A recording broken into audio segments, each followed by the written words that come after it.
So in Kansas, you could drive when you're 14 years old because that was for farm kids to drive, do errands for their parents. Well, even town kids could drive at that age. And I got my driver's license when I was 14.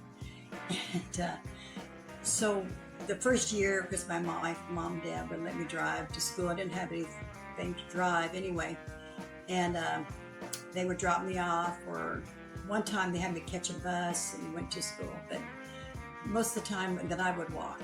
So about the time I was almost 15, my dad came in to the house one time and said, "Connie, I got a surprise for you." And he dangled some keys out, and I thought, "Oh, you got me a car?"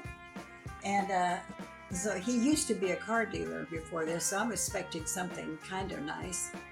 And I got the keys, and we ran out to the back, and I could not believe what I saw. It was the ugliest color green you ever saw. It was a station wagon. It was a green station wagon.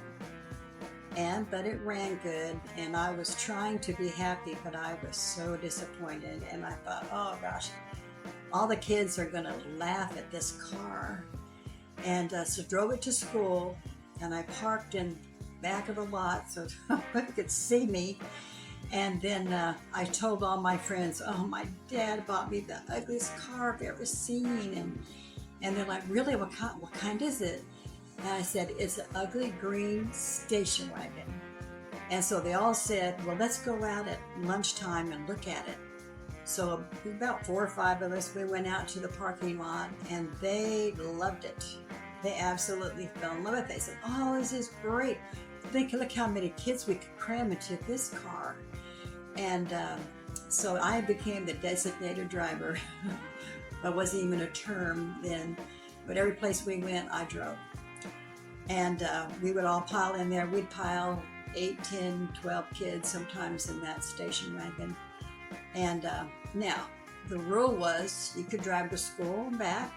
You could drive to a library. You could drive to go study at somebody's house. And so I would tell my folks we're going to go to the library. And I would go pick some girls up, and we'd go to the library. And we would bring our homework with us, and we would hurry up and get our homework done real fast. And then we'd pile back into the green bomb, and we'd drive up to Homer's, get a Coke, and then we'd drive on up 4th Street to Smacks, drive through there, back down honking at everybody along the way. And so we would do that every time. And then one time my dad checked, he said, "You're driving an awful lot just going to the library."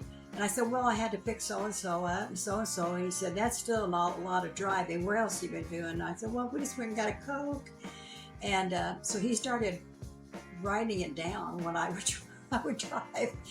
And so one time we were driving up and down. We didn't stay very long at the library, but we'd always go to the library and make sure that we were telling the truth, and I would tell the truth. We went and got a Coke. But it was kind of exaggerated. But anyway, these boys in the car were following us, and we knew them from school. And we stopped at a gas station and wanted to fill the gas up to where he had it. And so they got under the hood and started dialing back the mileage. So this was really cool. And one time I came back home and the mileage was the same as I left, so that didn't go over too well.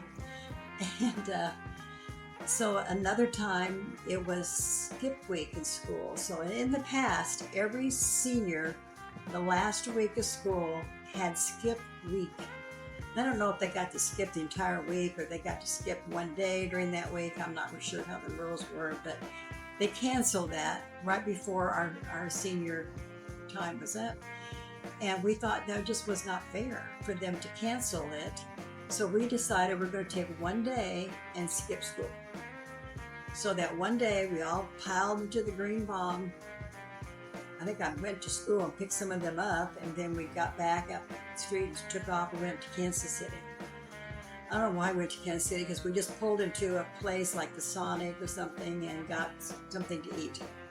So we're just sitting up there eating and laughing about skipping school. And then I took everybody home and I dropped them all off. And then while I went home just on the right time, for I should be getting back from school, and my mother standing at the front door with her arms crossed. And I said, "What's wrong?" And she said, "You tell me. I know you skipped today." I said, "How'd you know?" And she said, "I know everything."